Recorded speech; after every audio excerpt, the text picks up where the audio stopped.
En el libro de Hebreos, capítulo 12, versículo del 5 al 11, vamos a tener un mensaje especial que titulé Disciplinas por la carnalidad. Ándale, disciplinas por andar de carnal o por la carnalidad, que es una palabra que se usa en 1 Corintios 3, cuando Pablo les llama a los corintios. Les hablé como a carnales y no, ¿verdad?, como a personas adultas en Cristo. Vamos a ver en este pasaje, versículos del 5 al 11. Y habéis olvidado la exhortación que como a hijos se os dirige diciendo: Hijo mío, no menosprecies la disciplina del Señor, ni desmayes cuando eres reprendido por Él, porque el Señor al que ama disciplina y azota a todo el que recibe por hijo. Si soportas la disciplina, Dios te trata como a hijos, porque ¿qué hijo es aquel a quien el Padre no disciplina? Pero si se os deja sin disciplina, de la cual todos han sido participantes, entonces sois bastardos y no hijos. Por otra parte, tuvimos a nuestros padres terrenales que nos disciplinaban y los venerábamos. ¿Por qué no obedeceremos mucho mejor al Padre de los Espíritus y viviremos? Y aquellos, ciertamente por pocos días, nos disciplinaban como a ellos les parecía, pero para lo que nos es provechoso, para que participemos de su santidad. Es verdad que ninguna disciplina al presente parece ser causa de gozo, sino de tristeza, pero después da fruto apacible de justicia a los que en ella han sido ejercitados. Este es uno de los pasajes más ilustrativos de la Biblia, de la forma como Dios trata a todos nosotros, a todos los que nos llamamos cristianos por su gracia y su misericordia. Desgraciadamente, muchos cristianos creen equivocadamente que puedes seguir viviendo una vida cristiana de negligencia espiritual, sin preocuparte por discipularte, ni estudiar seriamente la Biblia, ni tener diario devocionales, ni tampoco una vida consistente de oración. Sin embargo, muchas de estas personas que tratan de vivir esta vida, estos cristianos, ignoran, como por eso comienza diciendo que ya se les olvidó, la exhortación que vas a ser disciplinado si no vives de acuerdo a la forma como Dios ha diseñado para que vivas. Pero vamos a ver en este estudio en qué consiste esta disciplina. ¿Cuáles son las bendiciones tan grandes, tan enormes, que los cristianos se están perdiendo por vivir esa clase de vida?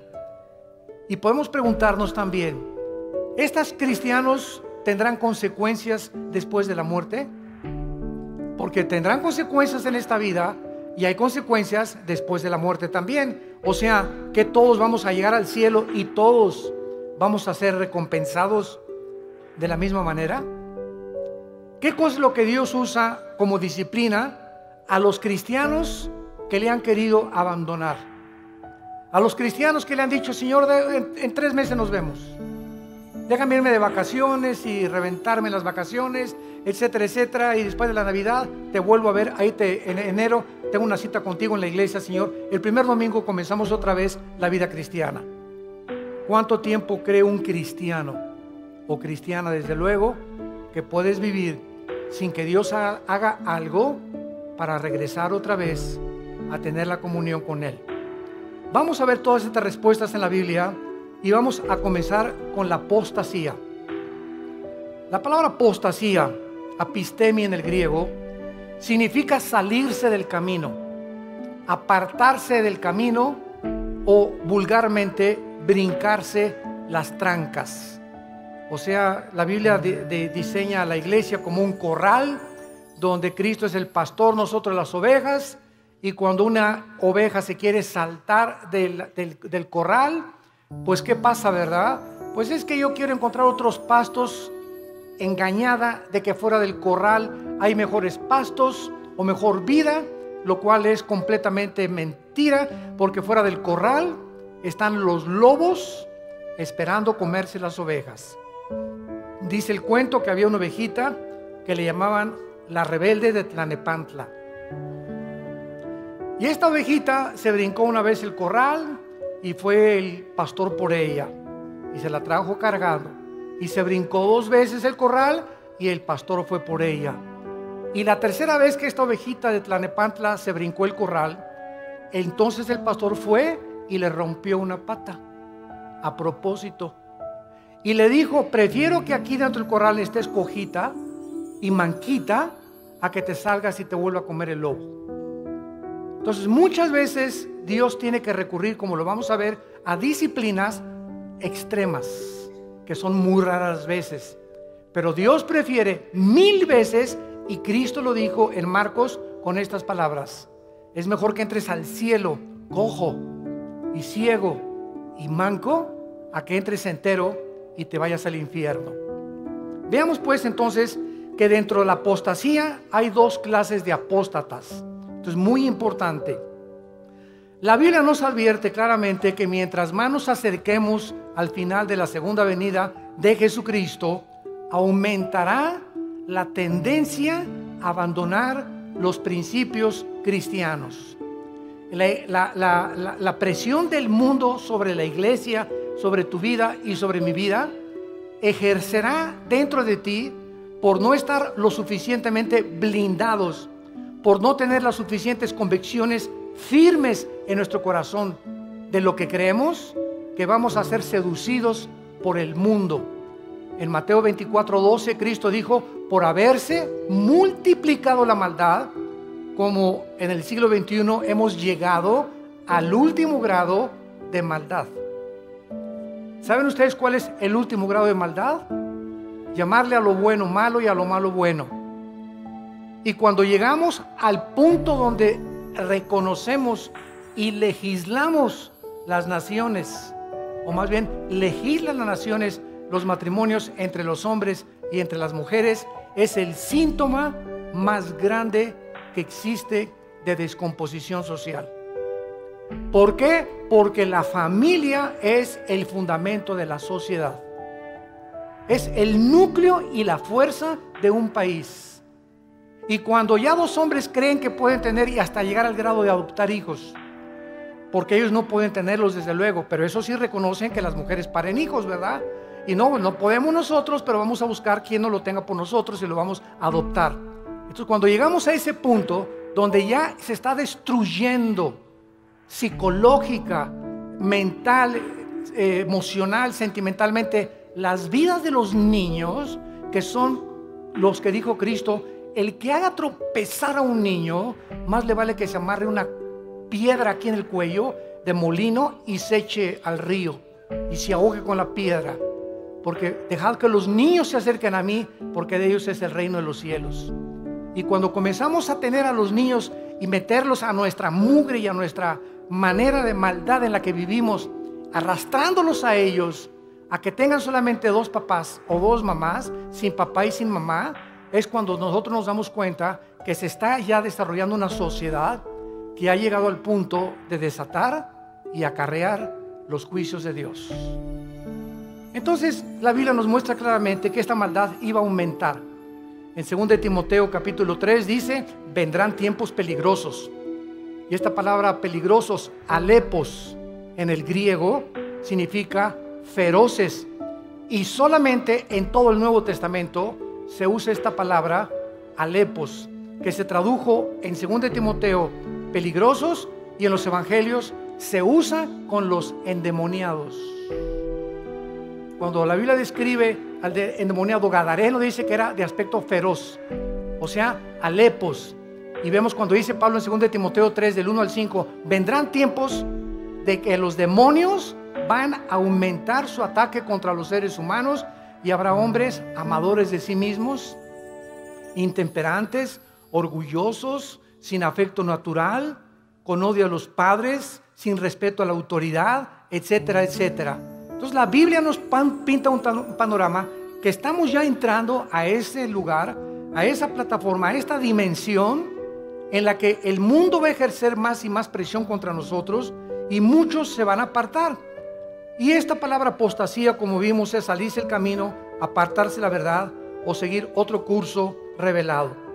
Por ejemplo, en Hechos 5:37, hablando de un líder de una secta, dice que se los llevó en pos de sí.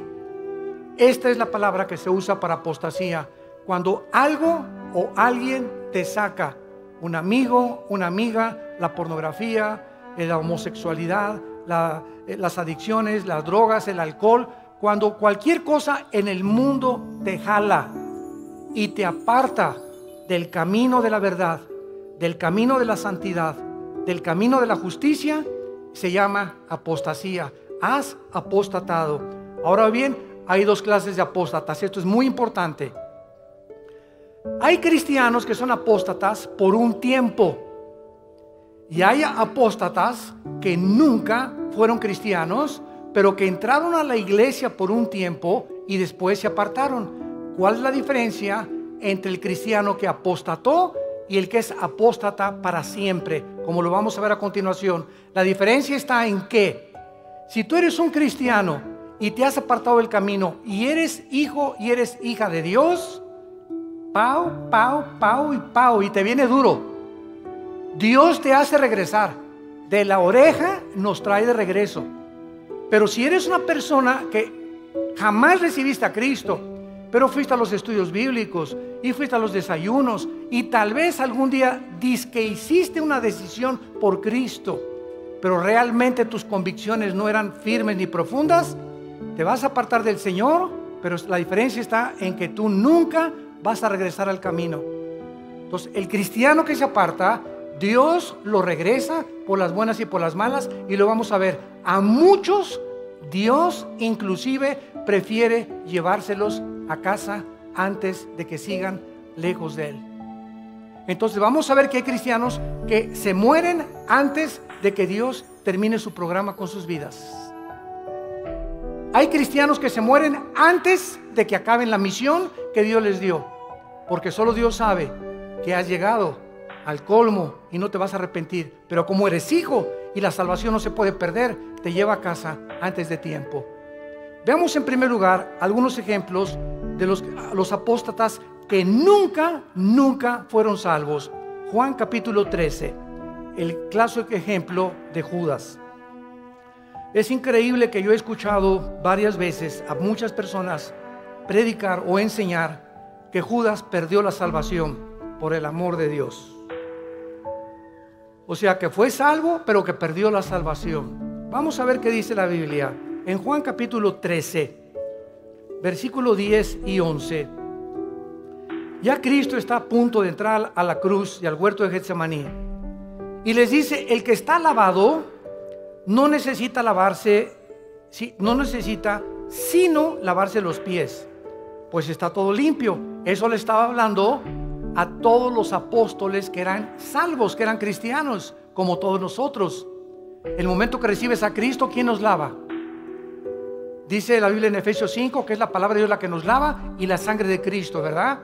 Y ahora, ya siendo cristianos, Dios nos da la responsabilidad de nosotros seguirnos lavando.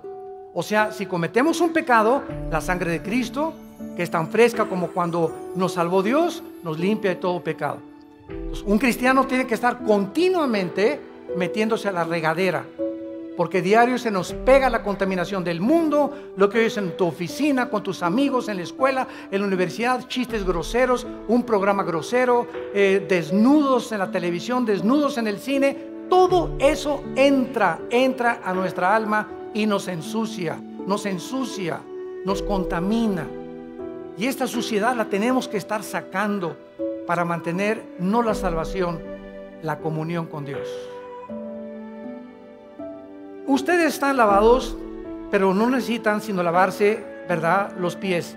Y vosotros limpios estáis, aunque no todos.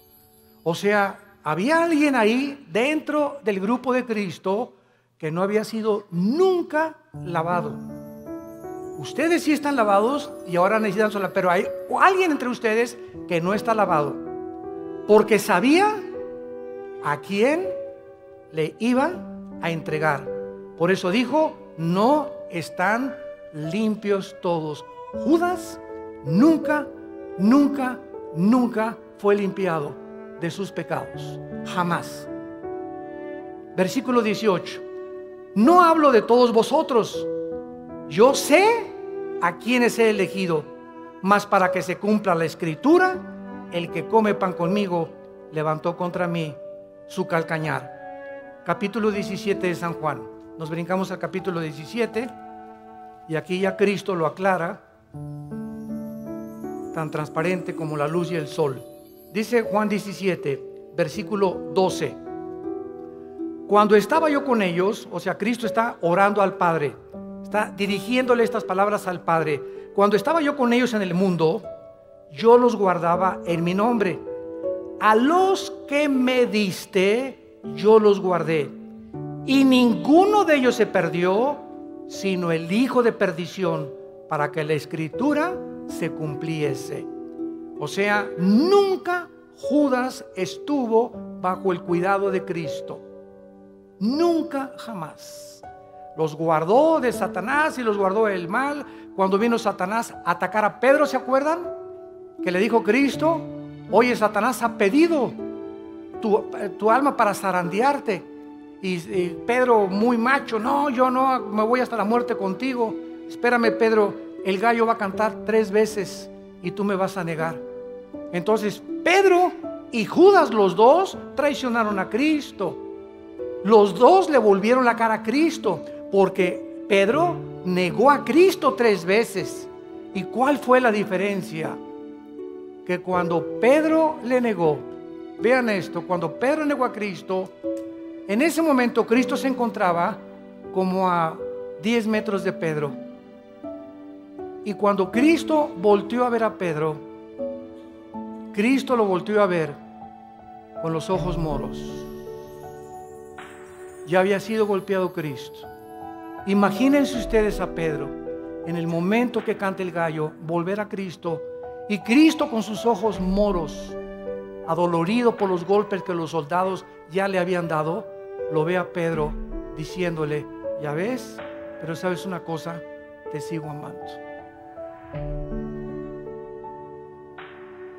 ¿Y cuál fue la diferencia con Judas? Judas entregó a Cristo por 30 monedas de plata, y sin embargo, cuando tuvo las monedas de plata, nunca creyó que Jesús era el Mesías, porque si hubiera creído, se hubiera arrepentido y le hubiera pedido perdón. ¿Qué hizo Judas? Agarró las 30 monedas de plata y las tiró, y fue y se quitó la vida, se suicidó, se colgó de un árbol. Dice en Hechos capítulo 1 que se rompió, ¿verdad?, la rama del árbol y cayó de las piedras y todas se destripó completamente. Murió ahorcado y con todo el vientre abierto, comido por los gusanos. Así acabó Judas. Judas nunca, jamás fue salvado.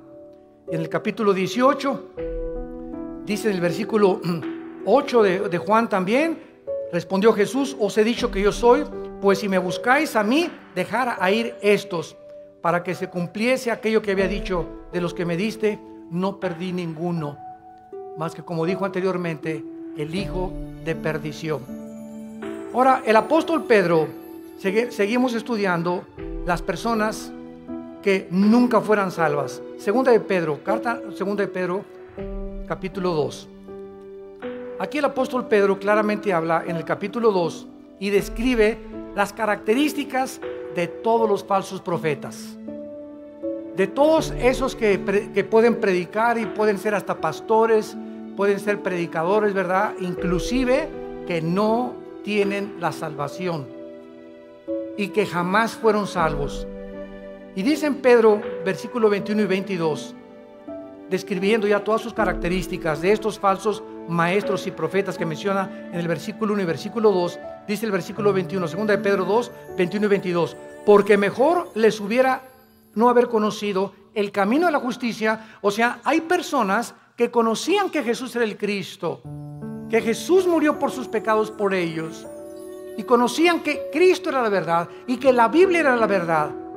Mejor les hubiera sido no haberlo conocido, que después de haberlo conocido, volverse atrás del santo mandamiento que les fue dado. Escuchen, pero les ha acontecido lo del verdadero proverbio: el perro vuelve a su vómito y la puerca lavada a revolcarse en el lodo o en el cieno.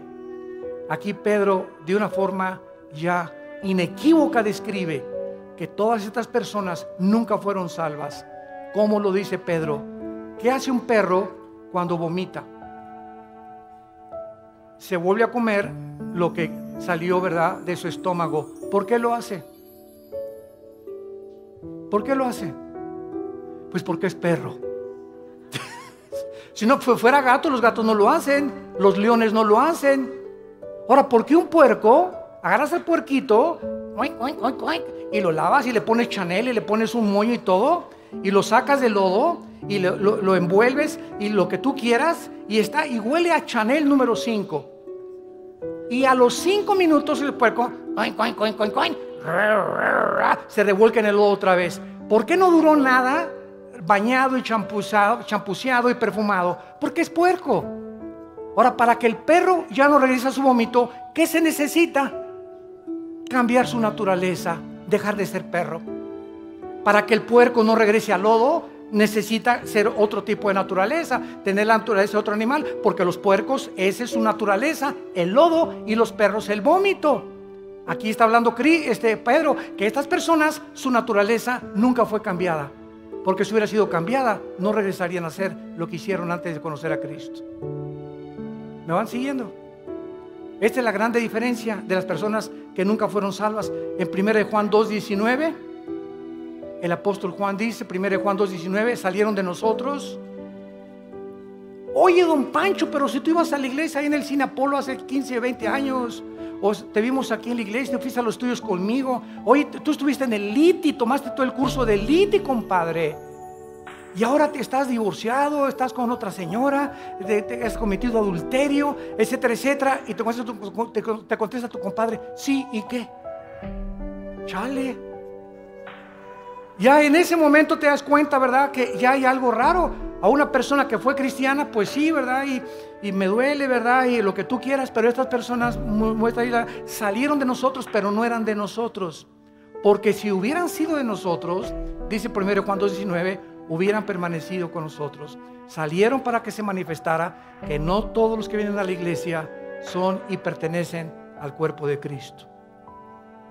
Todas las iglesias, esta y todas las en el mundo cristianas, todas las iglesias sin excepción son una mezcla del trigo y la cizaña. Así que el que está a tu lado a la derecha, aunque tengas cara de Santa Rita de Casia, y el que está atrás de ti que tiene cara en Clodomiro, no son todos lo que aparecen ser. Entonces no te decepciones y no te desilusiones. Ay, ¿qué es en esa iglesia? Nadie me amaba. ¿Y te acuerdas de esa persona? Y así son los cristianos. Espérame tantito, así no son todos los cristianos. Si un avión se cae con un piloto porque iba borracho, no significa que todos los pilotos de American Airlines son borrachos. Si un carro de carrera choca, no significa que todos son tan tontos como el que chocó. Entonces no puedes generalizar. Entonces tenemos que entender eso. La iglesia es una mezcla y no todos son lo que son. Hay un remanente en todas las iglesias de verdaderos hijos e hijas de Dios. Y solo el tiempo dirá verdaderamente quiénes son los que permanecieron hasta el final. Muy bien, veamos ahora los que son salvos. Proverbios capítulo 3, los apóstatas que son salvos, pero que regresan porque son hijos de Dios, y Dios, hay su promesa, al que ama, disciplina. Y si no hay disciplina es porque nunca fuiste hijo de Dios. Por eso sigues haciendo lo que te da la gana. Porque si fueras hijo de Dios o hijas de Dios, ¿desde cuándo Dios que ya te hubiera surtido? Y bien surtido. Pero sigues igual de hace 1 o 2 años, precisamente porque nunca has pertenecido a la familia de Dice en Proverbios 3, versículo 11 y 12, no menosprecies, hijo mío, le está hablando a sus hijos, el castigo de Jehová, ni te fatigues de su corrección, porque Jehová al que ama castiga, como al padre a quien quiere. Vamos a ver que en el Antiguo Testamento los castigos eran diferentes de los castigos del Nuevo Testamento. Y Dios trataba de una forma a los cristianos, porque no eran cristianos, ¿verdad? Cristiano significa lleno del Espíritu. A las personas que formaban parte del pacto abrámico y a los que no formaban parte del pacto abrámico davídico-palestino. Entonces era muy diferente, lo vamos a ver más adelante. Veamos ahora en Lucas 15, ¿se acuerdan del hijo pródigo? Bueno, dice la Biblia, un padre tenía 2 hijos, todo el mundo conoce esta historia del 11 en adelante. Y de repente uno de los hijos le dice, oye viejo, dame toda la herencia, échame mis centavitos que me pertenecen. En el antiguo Oriente, un muchacho que hacía eso quedaba desheredado, porque era el peor pecado que pudiera hacer, dame el dinero. No era hasta que el padre se moría que podía dar la herencia. Pero este muchacho ya quería quemarse la herencia y le dice al padre, dame mi herencia. Y el padre respeta su libre albedrío, respeta su decisión. Aquí está, hijo, tu herencia. Y el hijo se fue, como todos sabemos en la historia, y desperdició sus bienes y a las discos, en chavas, en por acá, en bailongos, etcétera, etcétera, y que el cha-cha-cha, y que el twist, y que por acá. Y entonces se acabó el dinero y comenzó a buscar trabajo y no encontró trabajo. Había ya deteriorado su salud y encontró trabajo alimentando puercos. Alimentando puercos. Y entonces fíjense ustedes, estando el hijo pródigo en la condición en la que se encontraba, alimentando puercos, de repente algo pasó en su vida. ¡Pum! Algo lo hizo despertar y ver la realidad de lo que él había hecho. Y no en todos, a muchos Dios los deja. Pero como era hijo, tuvo que despertar la realidad. Y entonces dijo, ¿cuántos hombres en la casa de mi padre que no son sus hijos? Yo era su hijo.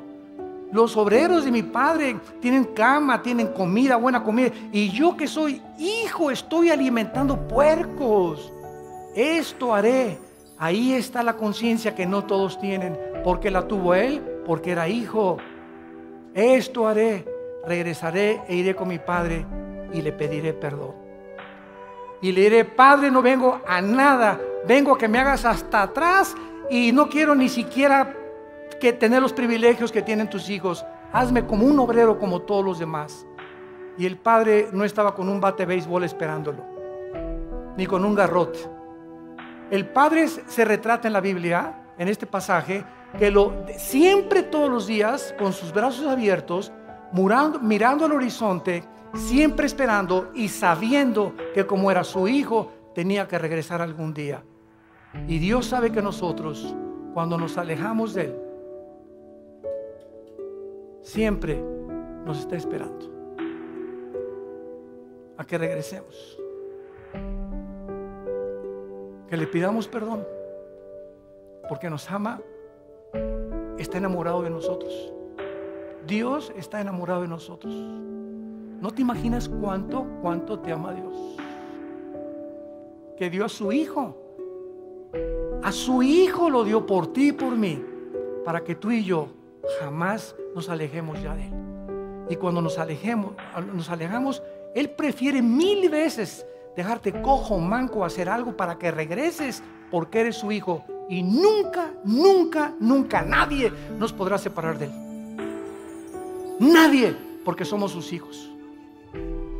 Y el padre gritó, traigan el mejor becerro y vamos a hacer una fiesta, y traigan un anillo y pónganselo en el dedo, y traigan las mejores ropas, que significa la justicia de Cristo. Y entonces, ¿por qué el hijo regresó? Porque nunca perdió su calidad de hijo, nunca. Y este es un ejemplo clásico de una persona que es hijo, se aleja de Dios, pero regresa a Dios. Porque somos hijos, tenemos que regresar. Tarde o temprano nos convence Dios para regresar con Él. Y si no nos regresamos, y si lo que nos hace Dios para regresarnos no nos sirve, nos prefiere llevar a casa, antes de que el camino sea blasfemado por tu culpa o por mi culpa.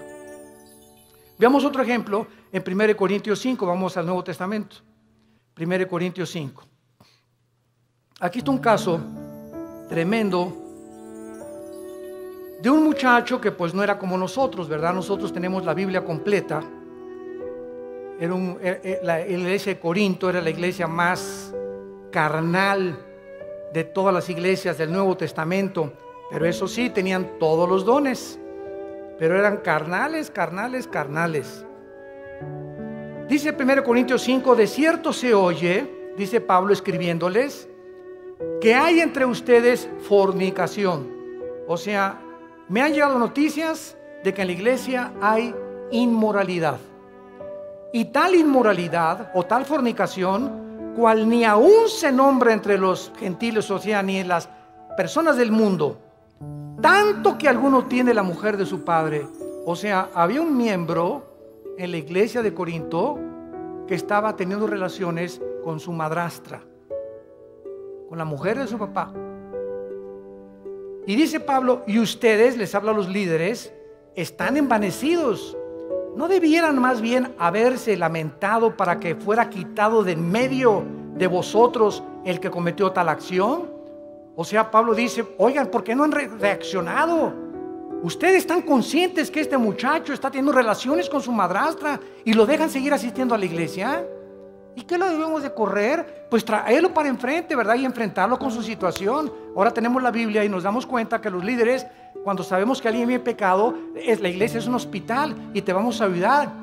Pero cuando sabemos que alguien insiste y sabemos que alguien, por ejemplo, si una señora me dice, mi esposo tiene ya 6 meses que es adúltero, hermano, pastor, y ya hablamos nosotros con el esposo, los pastores, y ya le dijimos, mira, estás viviendo en pecado, y sabemos que sigue en adulterio, la disciplina de Dios es decirle a esa persona, tú no puedes entrar a la iglesia, porque puedes entrar porque es un hospital si colaboras con el doctor para que te cure. Pero ¿de qué te sirve ir al hospital? A que te pongan benditas y que te pongan curitas, y saliendo del hospital te las arrancas y te las quitas. Y regresas con el doctor, oiga, ya le he puesto 3 curitas, pues es que no me gustan, entonces ¿para qué vienes conmigo? Si no quieres que te cure, ¿para qué vienes al hospital? Y así es la iglesia, un hospital de almas enfermas que necesitan sanidad de Dios. Y dice más adelante el versículo 3, ciertamente dice Pablo, yo, como ausente en cuerpo, pero presente en espíritu, ya como presente he juzgado al que tal cosa ha hecho.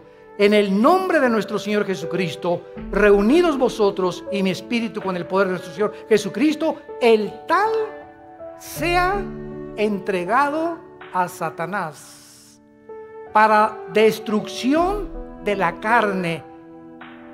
Vean ustedes con mucha atención lo que sigue, a fin de que el espíritu sea salvo en el día de Cristo o en el día del Señor. ¿Qué estaba diciendo Pablo? Que cuando una persona es disciplinada por los pastores en la iglesia y es sacada de la iglesia al mundo, lo sacas del corral. Afuera del corral están los lobos, y Dios le da el permiso a Satanás de atacar a esa persona y quitarle la vida. Pero el espíritu es salvo porque era hijo de Dios. A fin de que el espíritu sea salvo.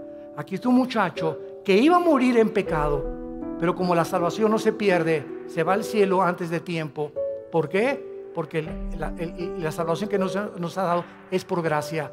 Para que nosotros seamos salvos y entendamos esto, no puede haber ninguna obra buena antes de la salvación, ni ninguna obra buena después de la salvación, para que nosotros seamos mantenidos siendo salvos. Cuando alguien me dice que la salvación se puede perder, les digo, bueno, es que tú no has entendido el pacto de Dios. Antes de Cristo, ¿cómo fuiste salvado? ¿Qué hiciste para ser salvo? Nada, no hizo nada, y Dios te salvó. Bueno, ya eres salvo.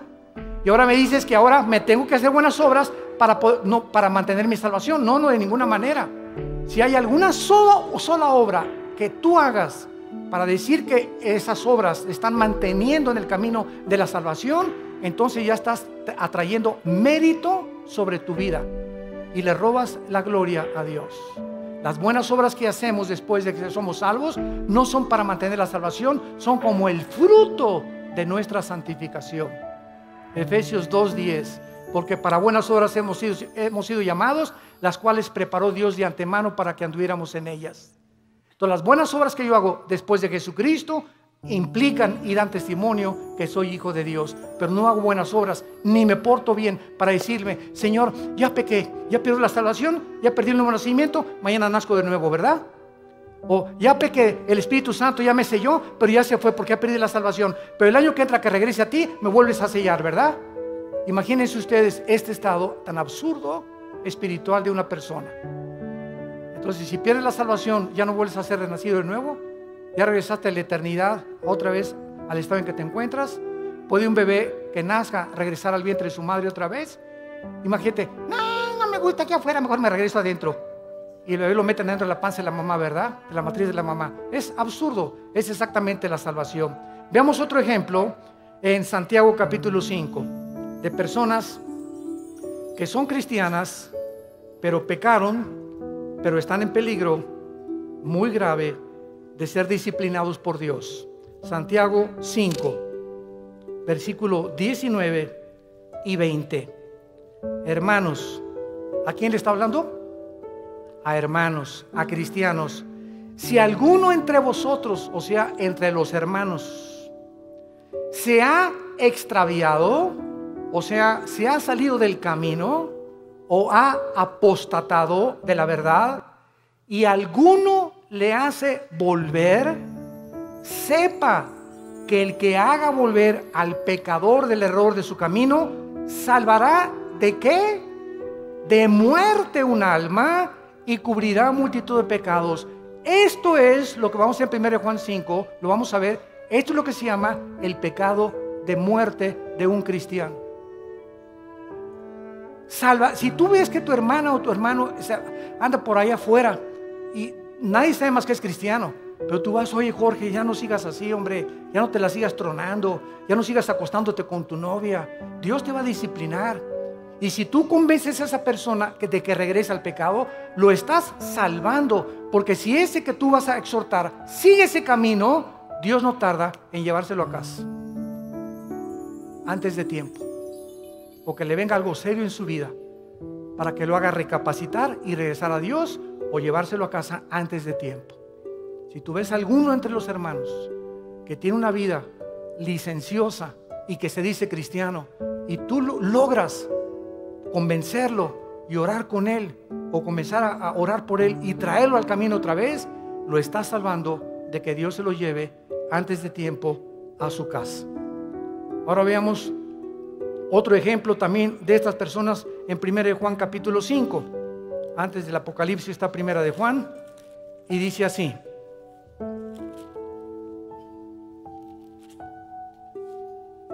Juan capítulo 5, versículo 16. Si alguno viere, ¿a quién? A su hermano, otra vez a un cristiano. Si alguno viere a su hermano cometer pecado que no sea de muerte, pedirá a Dios y le dará vida. Esto es, para los que cometen pecado que no sea de muerte. Hay pecado de muerte por el cual yo pido que no se pida, o por el cual yo digo que no se pida. Vean ustedes la diferencia. Hay cristianos que solo Dios sabe que aunque tú vayas y los exhortes, no van a regresar a Dios, pero son cristianos. Están tan endurecidos y tan aferrados al adulterio, o a esto, o a la fornicación, o a aquello, que solo Dios sabe que, porque solamente Dios conoce el corazón, que no van a regresar. Y entonces hay muchas personas que Dios sabe que no van a regresar, y ya no les pone a los demás hermanos orar por él.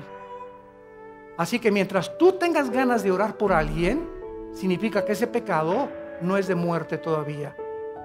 Pero cuando ya no sientes orar por nadie, o por esas personas que andan en pecado, y tú ya tienes un mes o 2 meses que no oras por ellos, es porque el Espíritu Santo ya no te los ha puesto, porque ya no tarda Dios en llevárselos a casa. Esas son las personas que son salvas, pero que han cometido el pecado de muerte. Ahora veamos algunas causas espirituales por las cuales los cristianos se apartan de Dios. He apartado 4 principales razones. La primera es la persecución. Juan capítulo 15, 18 al 19. Si el mundo los aborrece, sepan, nos está hablando los hijos de Dios, que el mundo me aborreció a mí. Si tú eres cristiano y regresas a tu casa y ya con el pastor, ay pastor, pues desde que me convertí, ya mis padres no me quieren y en la escuela se hacen burla de mí, bla, bla, bla, etcétera, etcétera. Pues ¿qué creías entonces? Dios nos llamó no solamente a creer en Él, sino a padecer por Él también. Ahora, ¿no quieres que te persigan? ¿No quieres ser diferente a los demás? ¿No quieres que nadie te calumnie, ni que nadie haga chismes contra tu vida? No hay ningún problema. Únete al grupo de ellos y no seas diferente. Pero si eres diferente, te van a perseguir y te van a calumniar y nos van a inventar cosas contra nosotros, porque el mundo odia a Cristo y nos odia a nosotros, que somos sus representantes. Y esta persecución hace la que mucha gente, no, pues yo prefiero mejor, no, y contestas, ¿es cierto que tú eres cristiano y que andas con los aleluyos? No, mira, bueno, soy cristiano pero no soy exagerado, no estoy así en un extremo, estoy conociendo a Cristo, y comienzas a poner pretextos y a avergonzarte y decirles, sí, ¿y qué? ¿Te gustó? ¿No les gustó? Qué bueno, me da mucho gusto, me da tristeza como ustedes viven, he encontrado a mi Salvador. ¿Por qué nos habíamos de avergonzar de aquel que en la cruz dio su vida desnudo por nosotros? Él no se avergonzó por nosotros. ¿Y tú te avergüenzas de Él porque tu familia te persigue, porque eres diferente a tu familia? Entonces, esta persecución hace que muchos se alejen del Señor. Número 2, la negligencia de la palabra de Dios. Hebreos capítulo 2. Ya la Biblia no la lees desde hace 2, 3 semanas. Ya la lees allá nomás el domingo. Ya no tienes un devocional diario con el Señor. Y dice Hebreos 2: por tanto, es necesario que con más diligencia atendamos las cosas que hemos oído, no sea que nos deslicemos. Porque si la palabra dicha por medio de los ángeles fue firme, y toda transgresión y desobediencia recibió justa retribución, ¿cómo escaparemos nosotros si descuidamos una salvación tan grande, la cual, habiendo sido anunciada primeramente por el Señor, nos fue confirmada por los que lo oyeron? Esta frase, ¿cómo escaparemos nosotros si descuidamos la salvación?, muchos la han atribuido a que si se pierde la salvación. Nos está hablando Dios, ¿cómo escaparemos de su disciplina? Lee también Hebreos 12. Al que ama, Dios disciplina, y si no hay disciplina no eres hijo, eres bastardo. Entonces, ¿cómo escaparemos? ¿Cómo crees que te va a escapar de Dios habiendo sido cristiano ya, si tú descuidas tu vida devocional con Dios? Número 3, la amargura. Hebreos 12:15. La amargura es otra causa de alejarse de Dios. Mirad bien, Hebreos 12:15, que ninguno de ustedes deje de alcanzar la gracia de Dios. Qué tremendo. Dejar de alcanzar la gracia de Dios. ¿Cómo? Que brotando alguna raíz de amargura te estorbe y por ella contamines a muchos. Esto está tremendo,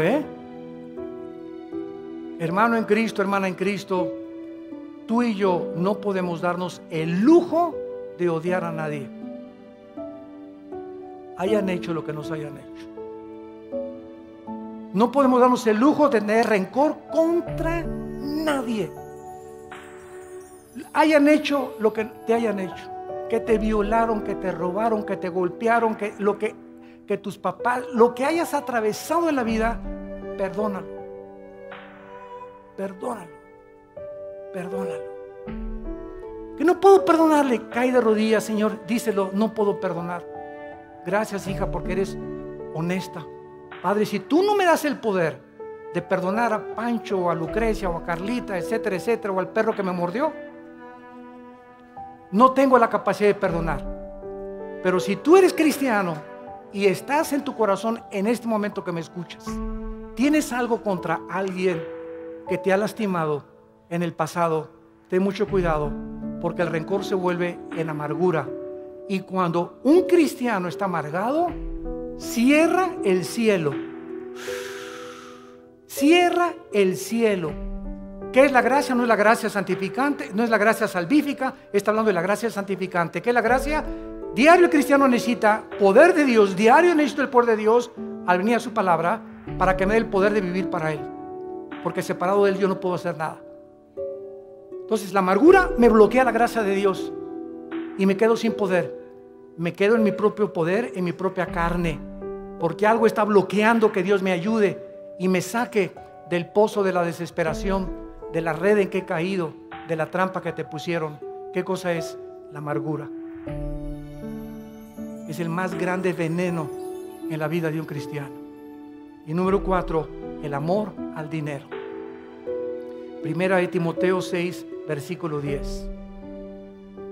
Porque raíz de todos los males no es el dinero, es el amor al dinero. Gracias a Dios por las familias ricas y los millonarios, porque la obra de Dios tiene que sostenerse. Si no hay dinero, no hay misioneros. Si no hay dinero, no hay construcciones. Si no hay dinero, no hay televisión. Si no hay dinero, no hay viajes. El dinero no es malo. El malo es amar lo que tú tienes. Cuando tú amas más lo que tú tienes que la obra de Dios, te va a hacer que te alejes de Dios. Dijo Cristo en Marcos, hablando de la parábola del sembrador, pero muchos, el afán del mundo y de las riquezas, entran y ahogan la palabra y nunca das fruto. Estas son las razones por las cuales tú puedes alejarte de Dios. Ahora veamos rápidamente en 2 Samuel 7 las consecuencias que sufrieron en el Antiguo Testamento los que eran y pertenecían al pueblo de Dios, o sea, los que tenían garantizada ya la salvación, de forma diferente a la de nosotros, porque no tenían el bautismo del Espíritu Santo, pero la forma en que eran de Dios. 2 Samuel capítulo 7, veamos la disciplina de Salomón. La Biblia menciona 3 consecuencias principales del pecado en un cristiano. Número 1, la disciplina. 2, la muerte, que ya lo vimos. Y 3, la pérdida de recompensas en la otra vida. En otras palabras, si tú te mueres siendo cristiano en pecado, o en un pecado, porque pues quién se va a morir sin pecado, ¿verdad? El único sin pecado ha sido Jesucristo. Si yo me muero, estás ahí en el hospital y ya te da el síntoma, y una enfermera guapa y le haces, ¿qué tal, enfermerita? Ya le echaste ojitos, ¿verdad? Y ¡pum! Te mueres. Te llevaste ese pensamiento al otro laredo, ¿verdad? O sea, no moriste santito, sin haber roto un plato.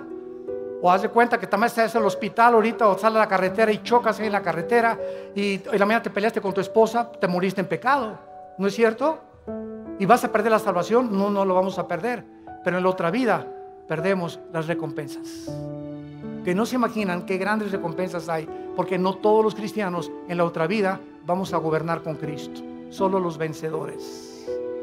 Y lo vamos a ver más adelante para terminar. En 2 Samuel 7, 14 y 15 se le está dando las instrucciones a David y le dice: yo le seré el padre y él me será mi hijo.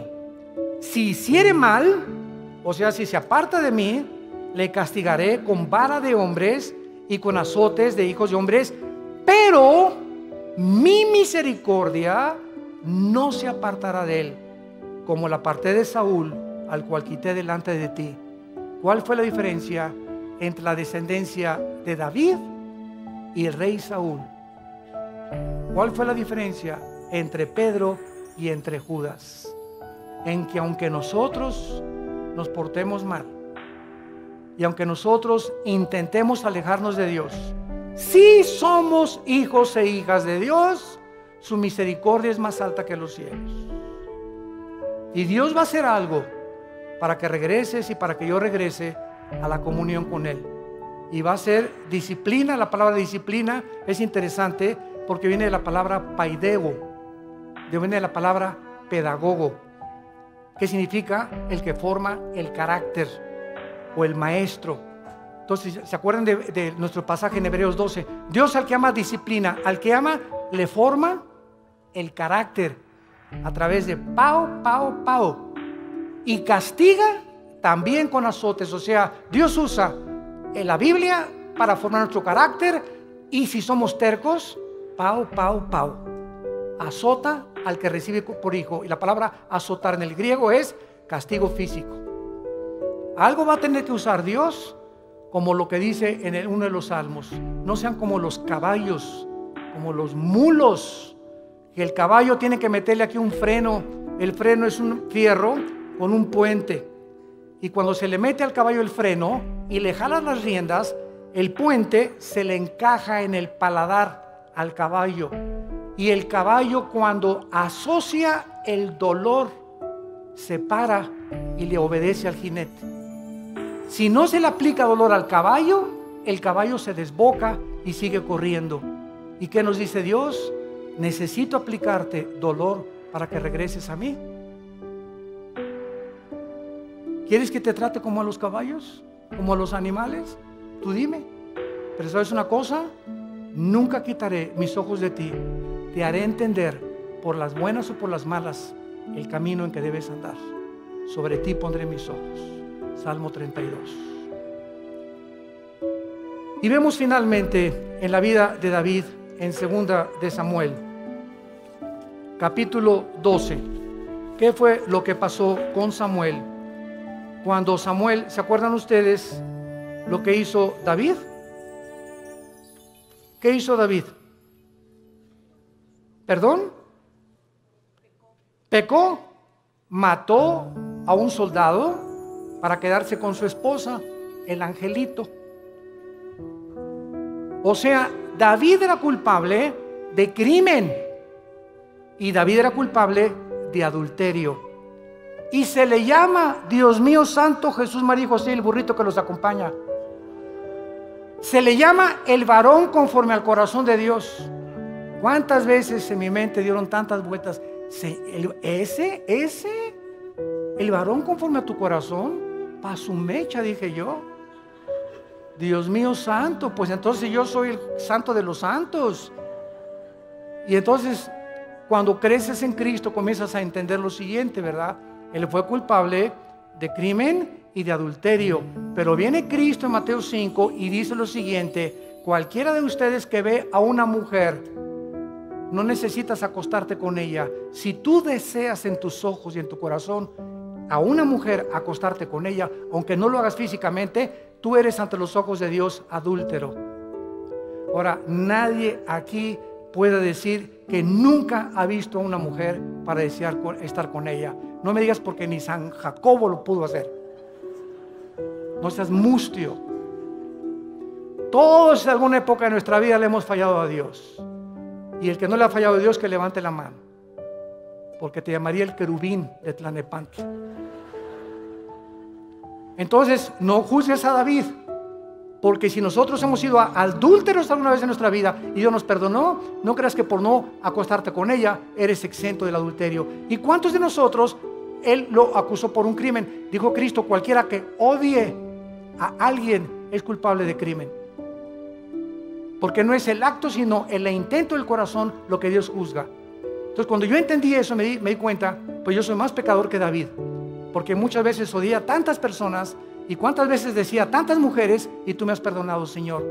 ¿Qué diferencia hay entre mí y David? No hay ninguna diferencia. Has tenido misericordia con todos.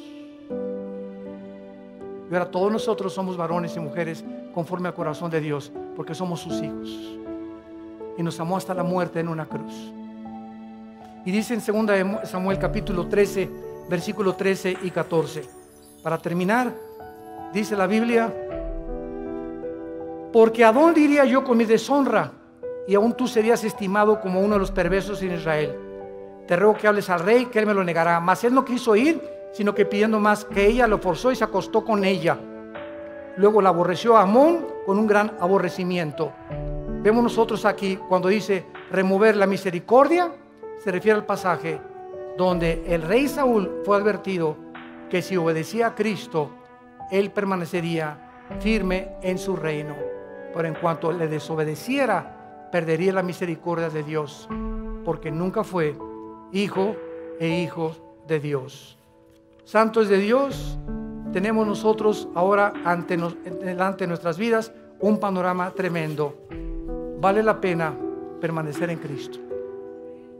Vale la pena ya tomar en serio a Dios y decir voy a tener devocionales con Él diario, porque separado de ti no la voy a hacer, Señor. Limpiar mi vida, amar a mi esposa, amar a mi esposo, darles un buen ejemplo a nuestros hijos, vivir una vida sexual limpia, pura y santa delante de Dios, que tiene grandísimas recompensas para tu matrimonio futuro, para tus hijos y para la eternidad. Y acabamos con Apocalipsis capítulo 20, donde comprobamos las recompensas finales de que no todos los cristianos, aunque dicen, aunque de panzazo me vaya al cielo, con 6 de calificación, con eso me conformo. No te conformes con el 6. Dice Apocalipsis 24: y vi tronos, y se sentaron los que recibieron facultad de juzgar. Y vi las almas de los decapitados por causa del testimonio de Jesucristo y por la palabra de Dios, los que no habían adorado a la bestia ni a su imagen, y que no recibieron la marca en sus frentes ni en sus manos, y vivieron y reinaron con Cristo 1000 años. Vi tronos y se sentaron solamente algunos, o sea, los que recibieron el derecho, la facultad, el honor de sentarse en un trono. Sentarte en un trono en la Biblia es gobernar. Y Cristo dijo en Apocalipsis 2, el que venciera al final se sentará como yo me senté con el Padre en el trono, tú te sentarás conmigo a gobernar también. O sea que en la otra vida va a haber reyes y príncipes y soldados rasos, cristianos que nunca quisieron pasar al siguiente nivel de santidad ni de crecimiento en la gracia de Dios. ¿Qué escoges tú en esta tarde para vivir en tu vida cristiana? Dios al que ama disciplina y azota al que recibe por hijo. No juegues con Dios. No juegues con Dios, porque Dios es un Dios santo, santo, santo. Gracias por tu palabra, Señor, en esta tarde, por el amor tan eterno e infinito que has derramado en nuestras vidas por ti, al mostrarnos que la vida de tu Hijo fue el precio que pagaste para que nunca dudáramos de cuánto nos amas, porque eres un Dios bueno. Cuán grande es la bondad de Dios que Él ha guardado para los que le aman y guardan sus mandamientos. Confié en el Señor y Él me ayudó y me libró de mis angustias y me puso sobre la roca y de la vergüenza de mis enemigos y de la vergüenza y el oprobio de mis perseguidores. Diré yo a Jehová, esperanza mía, castillo mío, mi Dios, en quien confiaré. Castillo mío, mi roca. Torre fuerte es el nombre de Jehová. A él correrá el justo y seremos levantados. Dios en esta tarde te está hablando, tú que has alejado tu camino de Él. Ustedes que nos ven por la televisión y por los medios de las redes sociales, si tú has escuchado este mensaje y sabes que Dios te está diciendo, regresa mi hijo mío, regresa hija mía, te estoy esperando desde hace muchos meses o años. Y si estás oyendo mi voz es porque eres mi hijo y porque eres mi hija, y tus lágrimas que yo veo me dan evidencia de tu arrepentimiento. Ven a mí, te estoy esperando, no para castigarte ya, sino para vestirte con mi justicia, para que celebremos juntos la fiesta otra vez, para devolverte el gozo de la salvación y para que sigas caminando en mi mano y jamás te apartes de mí, porque ciertamente el bien y la misericordia te seguirán todos los días de tu vida, y algún día estarás conmigo en casa dándome las gracias de todo lo que hice por ti y del amor eterno con que te he amado. Ven a mí, arrepiéntete de tus pecados y entrégale tu vida a Jesucristo y dile: Señor, perdóname haberme alejado de ti. Regreso a ti con todo mi corazón y con todas las fuerzas de mi alma. Gracias por haberme hablado esta mañana y haberme dicho que no puedo vivir así ya, que el pecado, la paga del